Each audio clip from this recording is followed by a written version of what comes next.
What's up, everybody? Thanks for watching Car Inside. It's almost a new year, and that means it's at the end of the year where the brand new season of iRacing kicks off when we have a whole new slate of tracks, 4C fixed coming up before they will take over the NASCAR schedule whenever their season resumes in February. First week, we have the Classic Michigan, and that's what we're going to be doing here today. But first, I want to thank some people up front and fill you guys in on some information. I've been plugging the Daytona charity shootout presented by NASCAR Report.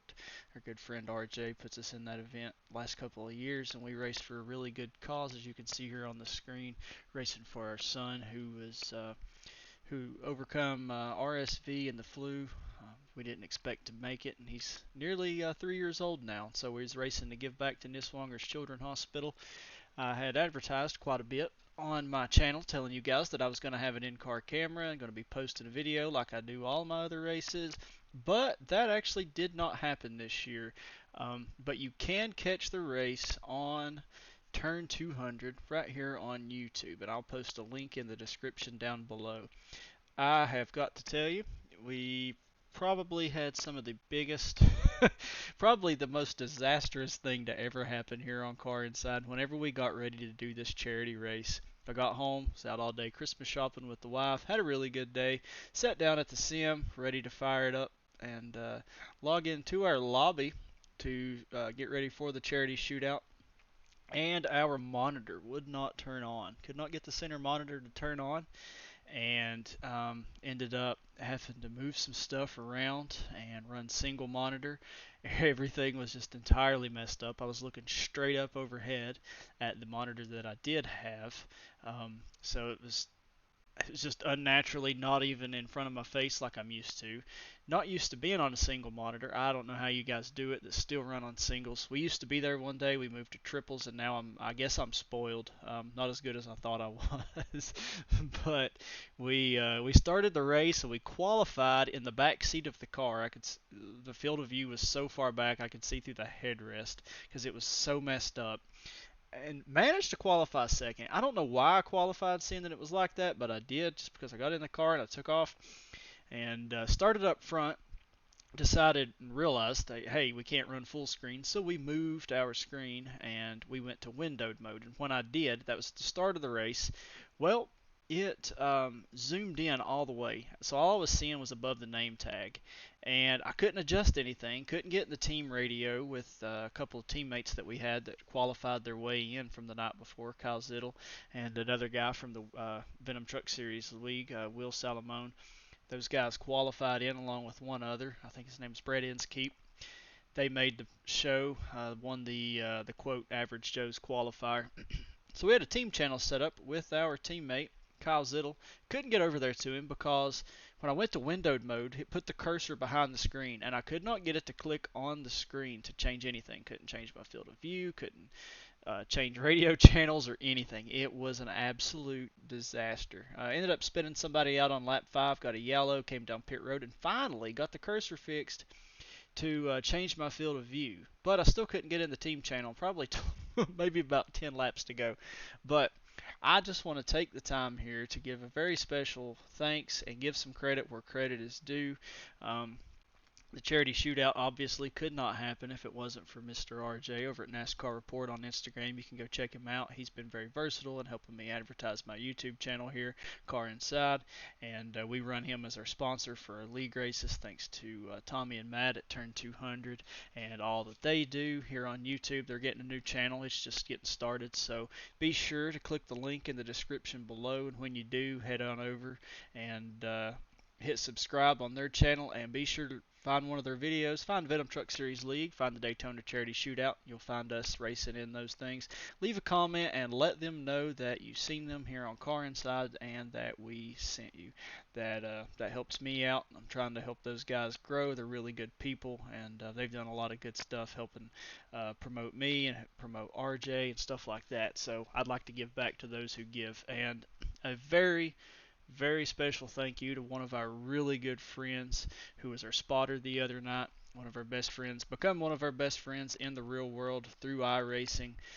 He was my eyes and my ears throughout that entire race, not being able to see for the most part. If it was not for him, I don't think we would have made it near as long as we did, or been in contention near as long as what we did. So very, very special thank you to Garrett and everything that he's done. He kept me calm through all of that. We were in full panic mode. I was ready to give up and quit, especially after I spun somebody out. Couldn't see. You guys know how I am. I hate wrecking people, and he just done a tremendous job at keeping me focused. And I failed to thank him in the interview that we had the other night, and kind of dropped the ball. So I just wanted to take the time to give credit to him. Thank him very much for everything. Now, new season here on iRacing. Thank you guys for watching. Let's get on to the what you're here for.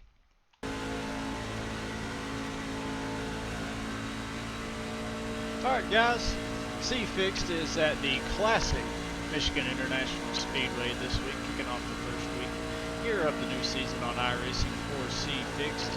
We are using a 12-to-1 steering ratio plus 0 offset. As I always say, that's what I'm using just to keep the wheel center, so that's all personal preference. I did find that the 12-to-1 was a lot more stable for our hot lap. We could kind of work the wheel, keep the truck more steady. It was really slick. The truck was really loose. Back end wanted to come around on us. Hot lap is on lap number 2. We kept a generic brake bias. Not really going to matter too much this week. Qualifying here compared to the modern Michigan is going to be a little different. One thing that is similar is it's going to be wide open for your hot lap. The difference being how slick the surface is. The hot lap is actually going to be coming on lap number 2 compared to the new configuration where it comes on lap number 1. And you're not actually going to be running all the way down on the bottom in the corners. As you can see, the bottom of the corners here at the new configuration, or the old configuration of Michigan, once you dip down to the bottom of the track, you can kind of look and see it best, but it actually, as you're running it, look at the banking. It's actually flatter on this bottom groove. So you don't want to go down there. You kind of want to treat this first seam as your apron. That's going to be your racing line. I don't see any point where you're going to be using that main bottom to make any passes or to do anything this week. You're probably going to be avoiding that like the black plate. It's going to be a really wide apron. So you imagine the apron just comes on out. Just avoid that thing altogether, and especially for your hot lap. Setting up for the hot lap, first lap, we're just scrubbing. Try not to scrub anything off the tires, just getting heat in them. All I done, I just lifted a little through turn number 1. Even on our out lap, we lifted a little through 3 and 4. Don't want to scoop the tires, build up any surface temperatures. We're just working on that core temperature. We want to run a good, smooth, straight line.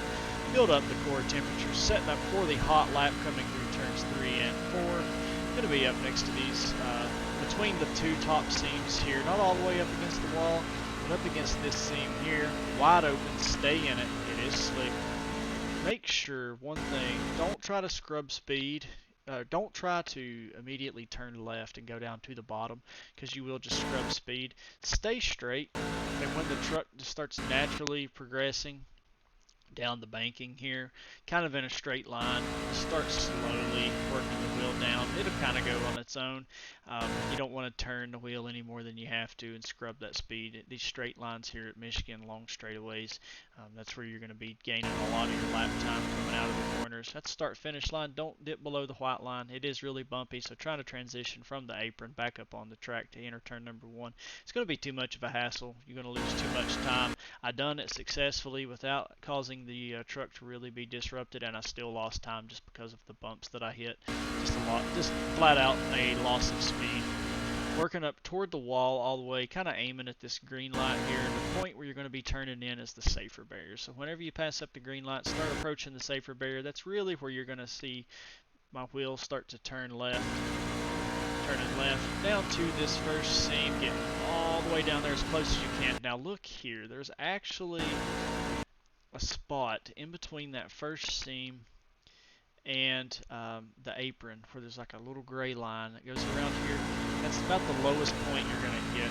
Start working the wheel back up off the bottom of the track outwards toward the wall, using every inch of the racetrack. Get away from the wall just a little. Don't want any drag on that windshield. Then you're going to be looking, I I kind of counted these 3M signs, and around the second or third one, as you get out to the safer barriers, kind of where you're going to turn down to the bottom. You are barely going to dip below the below that black seam here.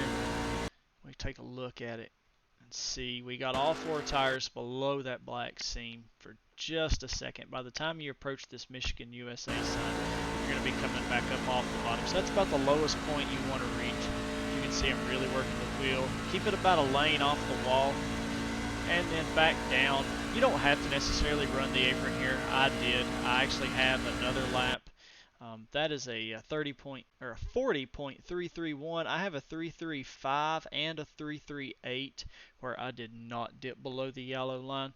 The 338 was the one that I dipped below the white line. Sorry, it's the one I dipped below the white line coming out of my setup lap to my hot lap, and the 335 is one where I did not dip below. So it's not much of a variation there, but you can see the difference of trying to dip below on that lap compared to what we've done for that one. So it's about 7/1000ths slower. Not much, but just a little, and enough to notice and see that ticker shade over into the red. So for the race, we would definitely bump this up to a 16-to-1 steering ratio.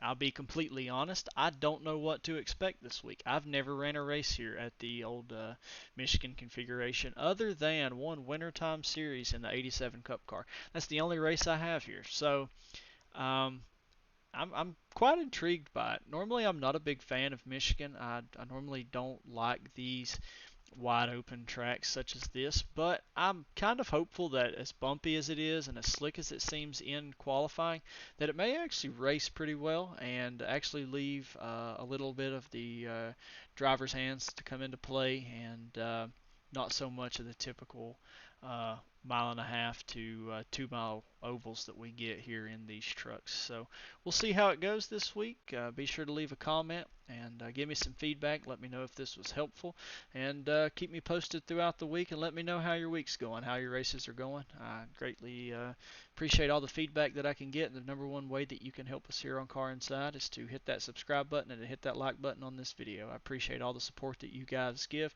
Keep it up. We'll see you next week. Thank you.